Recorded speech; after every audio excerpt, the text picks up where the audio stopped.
全球的名人纷纷染疫，就连以《哈利波特》系列闻名全球的英国作家 J.K. 罗琳，他也在 Twitter 上面自称自己疑似遭到感染，不过他现在已经康复了。J.K. 罗琳说他自己没有经过检测，却出现了所有的相关症状，但是他就靠着一招医师教的呼吸治疗法。那么康复了，那么这个呢，他也分享了一个连结，就是这位医师他示范的方式先做5次的深呼吸，每一次吸气之后呢，憋气5秒钟，再大口的吐出来。那么比较特别的是，在第6次的时候深呼吸的时候呢，要捂住嘴，做一个用力咳嗽的动作。那么接着呢，再请人用趴着的方式躺下来休息。那么 J.K. 罗琳就说他是靠着这样子的方法痊愈，但是真的有效吗？国内疫情指挥中心认为在医学上面没有根据。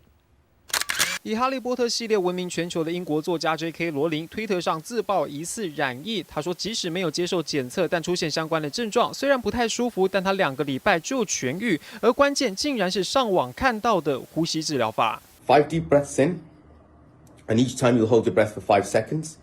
On the 6th deep breath, you will take it in and you will do a big cough. 英国医师亲身示范，不断大口吸气。他说，先做5次深呼吸，而且每一次憋气5秒钟。等到第6次深呼吸时，再捂住嘴巴大声咳嗽。一天要做2个循环，做完后正面朝下平躺，再做10分钟的深呼吸。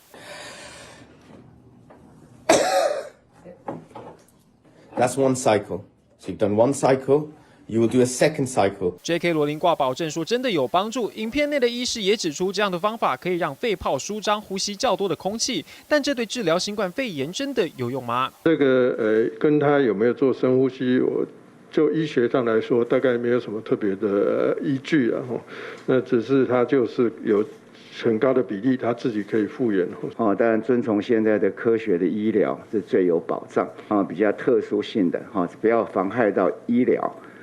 那可能你可以去尝试。国内疫情指挥中心认为没有医学根据，对于 J.K. 罗琳是否真的染疫也未经确认。网络流传的呼吸治疗法恐怕还需要更多科学证据。记者台北综合报道。